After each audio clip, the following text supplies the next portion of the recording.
Сегодня День народного единства. Этот государственный праздник установлен в честь важного события в российской истории – освобождения Москвы от польских интервентов в 1612 году.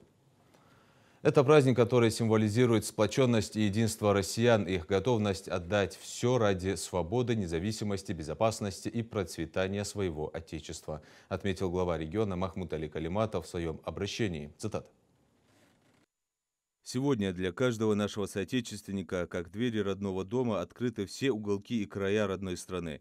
Для нас бесконечно дороги горы Кавказа и красота Ингушетии, степи Ставрополя, горные хребты Урала, таежное море Сибири, белые просторы севера и яркая жизнь Владивостока. Ингушетия является неотъемлемой частью Российской Федерации, которая развивается в богатом культурном, политическом, социальном пространстве многонациональной федерации. Всех россиян объединяет искренняя и безграничная любовь к своей стране, верность народным традициям и историческому наследию. Народное единство – фундамент всех стратегических побед нашей страны, преодолению ее самых сложных испытаний и периодов своего развития.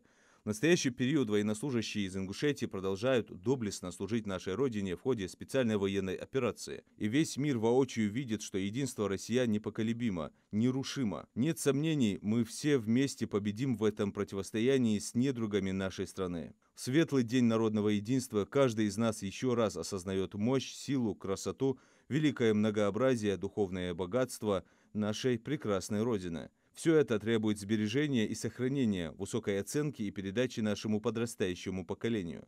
Пусть во все времена процветает Россия, в мире, богатстве и счастье живет ее великий народ.